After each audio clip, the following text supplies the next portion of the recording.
start your hearts and your minds. So welcome first to the Church of Jesus Christ.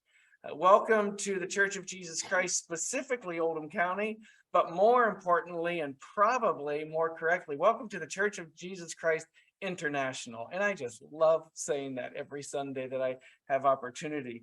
And today, our international group is 1.5. It's normally just one person, but today we got just absolutely beautiful news, and I didn't hear how it was pried out, but Sister Leah said her aunt, Sister Patty, asked her publicly in front of all witnesses here, and she had to confess the glorious news to all of us, which is she's has a child and carrying a child right now. So I would add her name to our list. Please continue to pray for Sister Leah and her family, her growing family, that all would go well.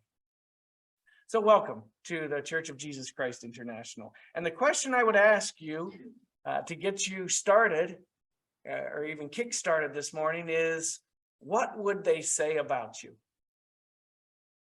That's all. What would they say about you? And then if that doesn't stir you enough, we'll make it a past tense to understand that legacy counts for all of us. All of us will leave some legacy behind, whether good or bad. We'll leave some legacy behind. So the first question is, what would they say about you? The second question is, what will they say about you? And I want you to think about that. I had so many lovely conversations with Candace's parents, but more specifically to this comment, with her father, who used to always say, as he got older and older, he used to challenge me and I think Candace, if they had those same conversations, with questions about, will he be remembered? And for how long will he be remembered? And then he generalized that. How long are any of us remembered? And they were thoughts that I had never really contemplated being a younger man. And so it gave me really good reason to think through my actions, to think through those that I come in contact with, and just run with that in your own mind. I don't need to start giving examples, but just to stir you, what will they say about you? I was witness to a friend's court proceedings some 40 years ago, probably 35, 40 years ago. And I was a character witness. And I remember speaking to his attorney and speaking to my friend in pretrial when we were sitting. And I made the comment, I only know my friend in certain times. I don't know what you're expecting me to say. I can comment to the little exposure, true exposure I have to him. And I was willing to do so. And the attorney said, in your testimony, all you'll really be asked is in your interactions with him, and I'll ask you probably 3 or 4 specific questions. He said, oh, okay, that I can do. So I just want you to know. And it was probably know that I'm limited. And it was probably the first time I had ever thought about that. How little we know one another, even when we know one another well. So having said that, I think of my dear brothers and sisters who I know for a week at a camp out or at a conference, and then we separate and we come back. And I would just comment that I'm on my best behavior in those time periods when we're together. So do they really know me? So what would they say about me? And what will they say about me and about you? Just recently, probably, I think 2 months ago, I stood witness again in another proceeding. This one, I was witness to an advisor who worked for me, and vice versa. He was witness to my roles of what I did and what I didn't do. And while we were never called to have to verbalize that, as we had offered written testimonials, we still stood as witnesses, again, in a abbreviated sense, if you will, from 8 to 5 is what we were testifying to. And then I also offered a timeline of events to these court proceedings. And I remember my attorney saying, Our key witness is neither of your testimonies.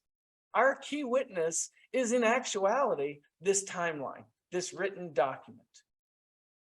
So having presenting that to you today, eyewitnesses can be both people and documentation. So what will they say about you? John, I've said this often, John is my favorite of the 12 disciples. He's my favorite to read and to connect with. I love Peter's brashness in his filterless comments. So I enjoy Peter as one of the 12 apostles as well. But John is my favorite. John is self-described as the beloved, is self-described as the one that the Lord loved. I don't find him a proud man, though he does, and I say this with smile on face, he does note that when he and Peter ran to the tomb, he won that race. So maybe John is just like all of us. He has his own demons, his own limitations. But having said that, John is my favorite.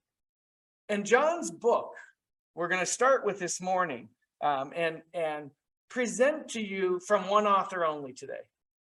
With biasness. I've confessed who my favorite is, and I'm going to use him, but I'm going to use different writings of his to get to our point today, to get to our key today. And our ultimately our key is you. I want you to understand our theme is you, or our subject to our theme is you, each one of you. But John captures this in such powerful ways. So he writes in his very first statement made, his very first written statement made, he writes in confusion, at least to me. Maybe not to you, but at least to me. And so I wanted to help clarify that. John definitely understood his audience. As he wrote his record, he understood who he was writing to. He was writing to those who had carried the message forward for thousands of years, the Jew, and he was writing to the new converts who were receiving the baton. If you've watched any kind of track races, they pass a baton from one to the other, and that's what happened. The Jewish people built the foundation of our faith. We are built upon this foundation and then handed off to the new converted, and we received that baton. Originally, many of the converts were Greeks, and so he uses a writing that is written to Hebrews and written to Greeks. So I'm gonna read that to you. He uses a word. He uses a word called word. I apologize for my own vocabulary being limited. The word that I'm going to focus on is just that word. Okay, and the interpretation of that is logos. Spelling a little unclear on my part. I'm going to spell it because my kids play with Legos. I'm going to spell it, or my grandchildren play with Legos. I'm going to spell it L-O-G-O with an S, and I'm going to pluralize it with an S. Maybe an E in there somewhere, but I don't think there is. So logos is the word. Logos is a word that is interpreted both in Hebrew and in Greek. In Hebrew, it speaks to the Old Testament and the transition, if you will, to God personified. And then to the Greek, it speaks to an intermediary or a bridge. So when he uses the word word, he is speaking to both those who are his audience at the time, and both are speaking to some type of connection, bridge. So let's read it. This is found in John, the first chapter, the very first verse that you ever read. The very first thing that John ever writes to you says this: in the beginning was the Word, and the Word was with God, and the Word was God. He was in the beginning with God. Now, I've always understood that to be Jesus Christ, but quite candidly, I've never known why I understood that to be Jesus Christ. I'm guessing someone in Lake Worth in the 1970s taught me that, and I've embraced it, so I did a little research myself. He was in the beginning with God. All things were made through him, and without him was not anything made that was made. In him was life, and the life was the light of men. The light shines in the darkness has not overcome it. If you read those first 5 verses, you quickly discern who we're speaking of. But the term he uses is the word. And I wanted to build that introduction so that when we come to that again in other verses, you're going to remember that. In another place, Jesus does his own teaching. Okay, so that his people understood. This is in the probably the last chapter of his life while still on this earth. Comes in John 14. And Jesus was speaking to his disciples in the 9th verse. And he said, 8th and 9th verse, Jesus said unto them, I am the way, I am the truth, I am the life. No man comes unto the Father but by me. Now we read this as we've read it probably hundreds of times, and it causes zero confusion to any of us because it's a record, because it's a history, because we're not living it. So in the time period, he says to his disciples, I am the way, the truth, and the life. No one comes unto the Father but by me. If you had known me, you should have known my Father also. And from henceforth, you know him and hath seen him. And this confused his disciples. 3 years with his people, it confuses them. For us, who have much written and have much conversation and discussions and listening to sermons that have made this clear, it's hard to understand how 3 years later they could be so confused, but they were. I want to make this clear. They were. Thomas had asked a question. Jesus was answering it by saying, I am the way. Thomas had shown his own lack of understanding. I'd use the word ignorance, but that there's such a bad connotation to that. But in its purest definition, they were ignorant, uneducated to all of this. Again, for us, it seems hard to understand because we've heard this story so many times. So Philip answered him, and Philip said unto him, Lord, show us the Father, and it'll suffice us. We'll get it. It'll be sufficient for us if you just show us the Father.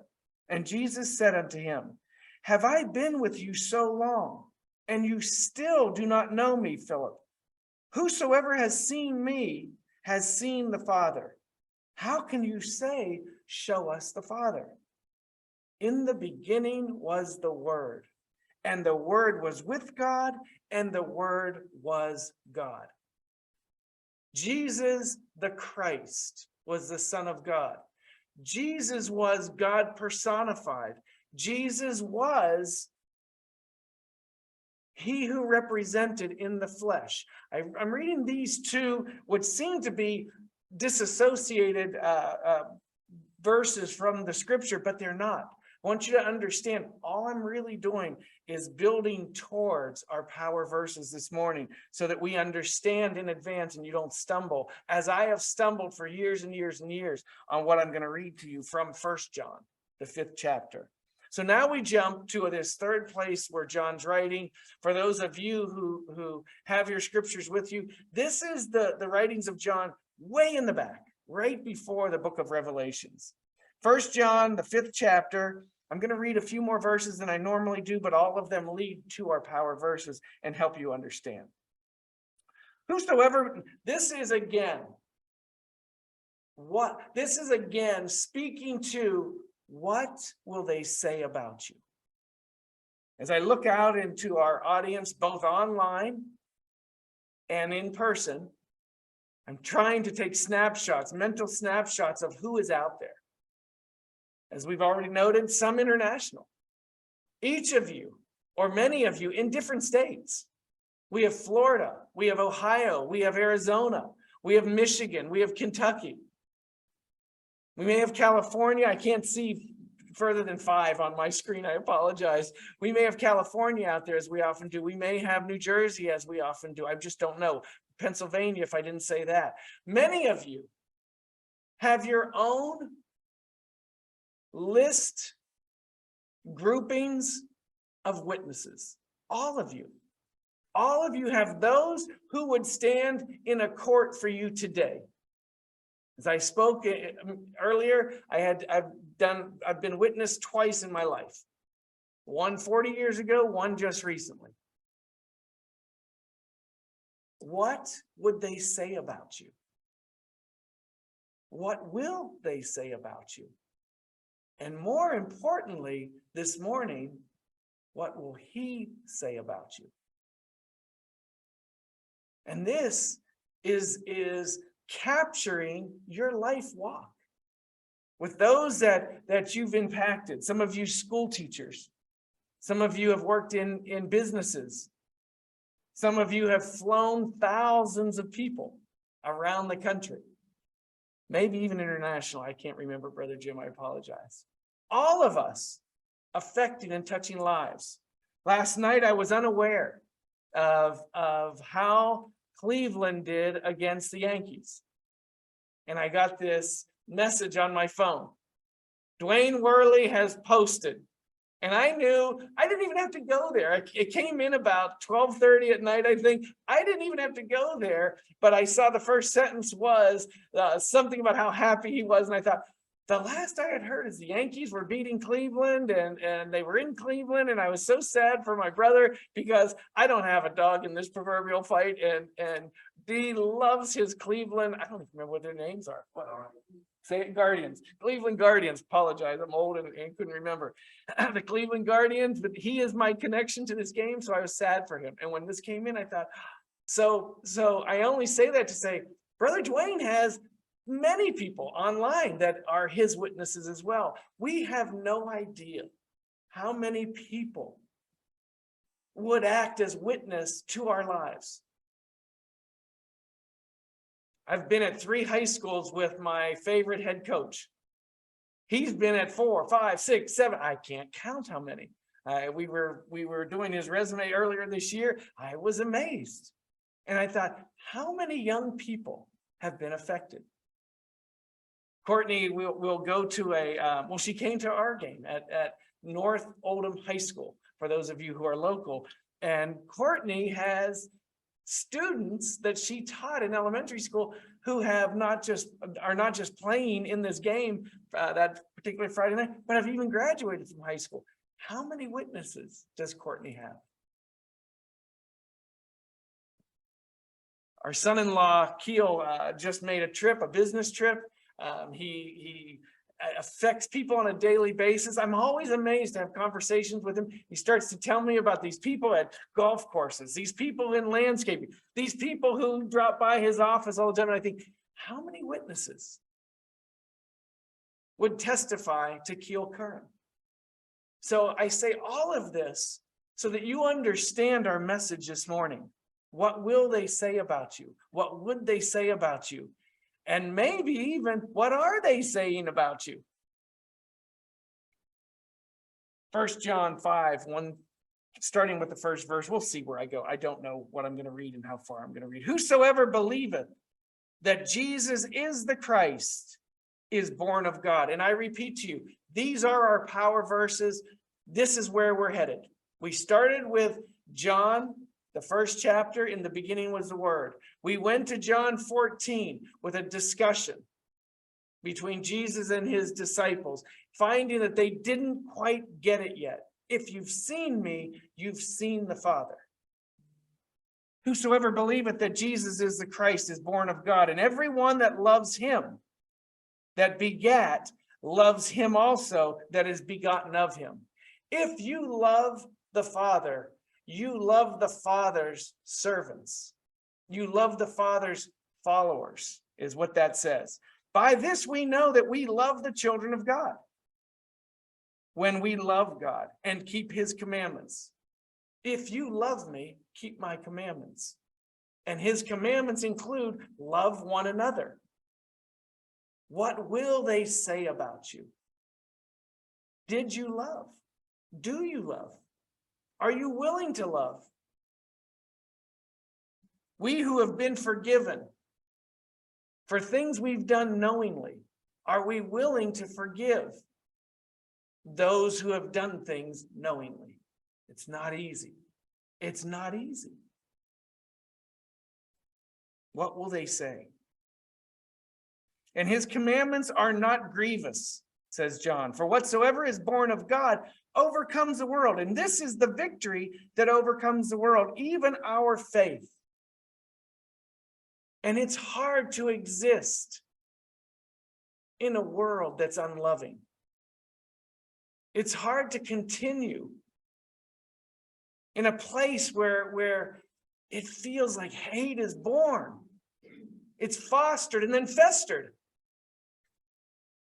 If you don't think like me or you don't look like me, we may have conflict. It may never be manifested honestly. We may never exchange in such a way that we realize that, but you feel it. And yet the demand is that we love. And what the word says is faith overcomes all of this. Keep believing that your God is love. Keep believing that the things which frustrate or hurt or offend or inflict can be overcome by your God. Who is he that overcomes the world but he that believeth that Jesus is the Son of God? That is encouragement to each of you. Who is it that can overcome? It's you. This is he that came by water and blood, even Jesus Christ, not by water only, but by water and blood. It's a magnificent moment as he's ready to surrender his life, having suffered the pains of physical agony. We know mental agony, but we're speaking to the blood and the water here. And they pierce his side. The Roman soldier pierces his side, a test to see if he's passed. And it says that not just blood, but blood and water pour from him. Such magnificent symbolism. And if you do your medical studies, you'll find where that piercing was and why water and blood. But more importantly, to the spiritual reasoning, we come to John's writings here that again expresses he didn't come just by water only, but by water and blood. And it is the Spirit that bears witness, because the Spirit is truth. And now we come to our power verses. For there are three that bear record in heaven: the Father, the Word. Now I'm going to reread that as the Son, because we've already clarified that in John, the first chapter, the first verse. So I'm going to reread that and read the Son in that so it makes sense to you. There are three that bear record in heaven: the Father, the Son, and the Holy Ghost. And these three are one. When you've seen me, said Jesus Christ, you've seen the Father. I have to go so that you might receive my Spirit, my peace. These three are one: the Father, the Son, or the Word, and the Spirit, or the Holy Ghost. And there are three that bear witness in earth: the Spirit, the water, and the blood. All partaken by each of you, or at the very least, all presented for your partaking: the Spirit, the water, and the blood. And these three agree in one, it says. If we receive the witness of men, and I told you my anecdotal stories that I have served as witness and been witnessed of, I guess is what preposition I'm going to use there, in court proceedings. If we receive the witness of men, so there has been official witness for me that I've partaken in or participated in, and then there's a daily witness of men that all of you are participants, of which all of you are participants. Whether you hear those witnesses' testimonies or not, they are watching you, seeing you, taking note of you, so that if anyone ever says, do you know so-and-so? You're going to get an answer from that individual concerning each of us. If we receive the witness of men, the witness of God is greater. For this is the witness of God, which he hath testified of his Son. He that believeth on the Son hath the witness in himself. He that believeth not that God hath made him a liar. He that believeth not is made a liar. God will prove himself to be truth. And for those who don't embrace the message of God, that will be exposed as a lie. God is, God was, God ever will be. And so the invitation is for all of us to stand as witness to God, that he might stand as witness to you.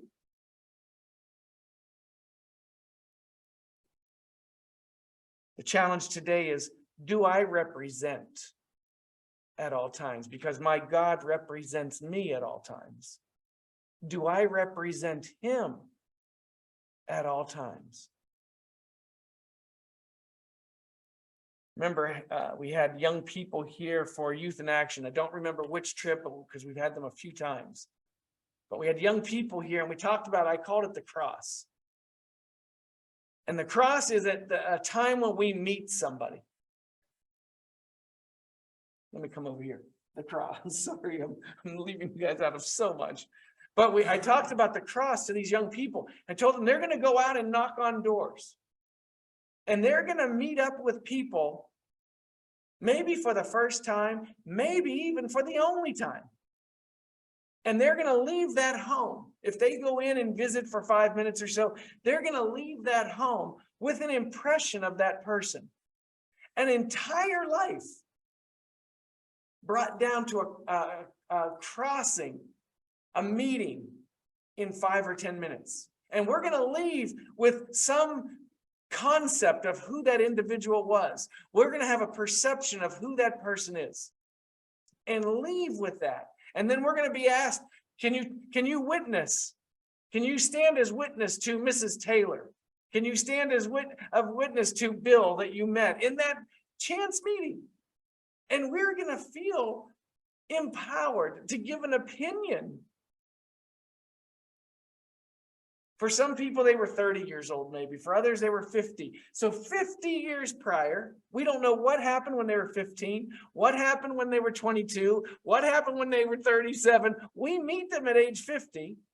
They're having maybe a bad day or a great day, and we leave there with a believing we have an understanding of who that individual is. What will they say about you?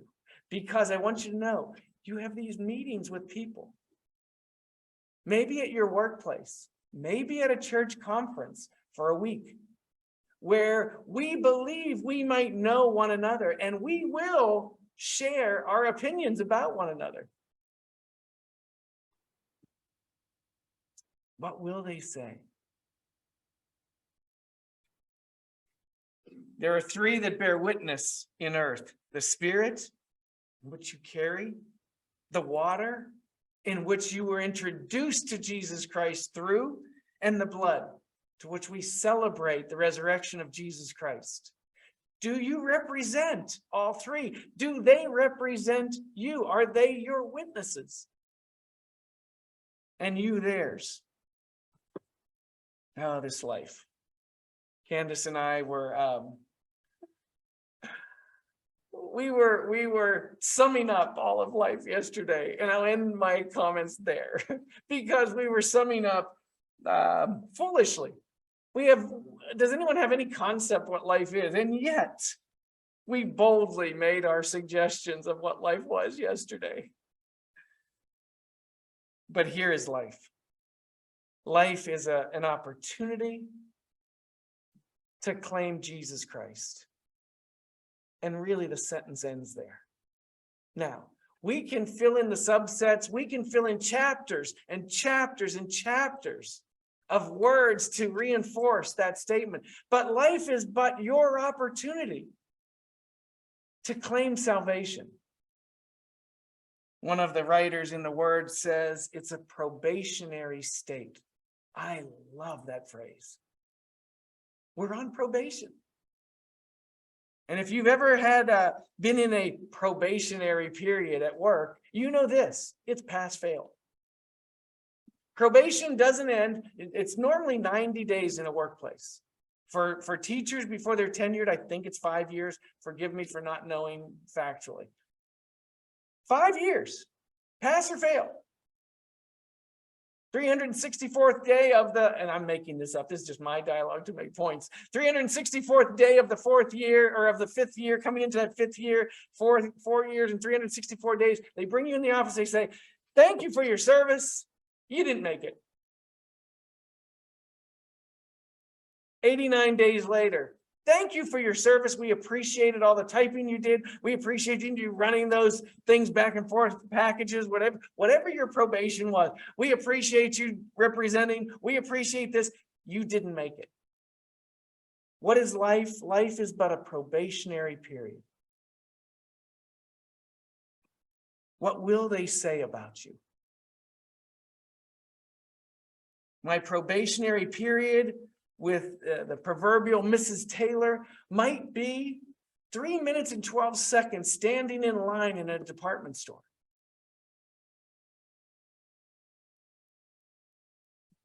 I won't say one of my favorite players, because that's so wrong on so many levels, but he is. I met the parents of one of my players after a game, a JV game on a Monday night. And we exchanged some thoughts about this young man, and then we left. And as I walked away, I thought, I may never see those two people again. That may have been my only exchange. And today, I finished that statement up with this: what will they say about me? That may have been my only opportunity to connect with these people. Will they know I love the Lord? Will they know that my life, I am determined that my life represents my love for the Lord? Do they know that? Our meetings can be so quick. Then we have others that we stay with. In our missions, in our branches, in our workplaces, in our families. What will they say about me?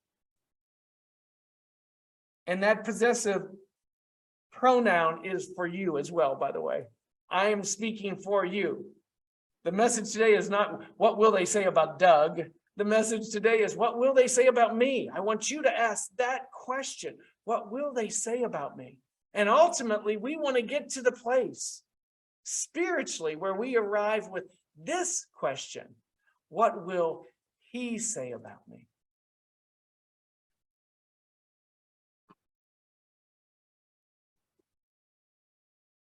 These three bear record in heaven: the Father, the Word, or the Son, and the Holy Ghost. And these three are one. What will they say about each one of us? And there are three that bear witness in earth: the Spirit and the water and the blood. And these three agree in one. What will they say about each one of us? May the Lord bless you as your quest might be fulfilled to represent as an ambassador your Savior, Jesus Christ. In his absence, we only have one another. Might we represent him in every waking moment? That chance meeting over a fence with a parent, that chance meeting in a department store with someone working there, or even someone else buying there, or those that we dwell with daily in our lives. Might all of them be able to say, he or she loved the Lord. May God bless each one of you.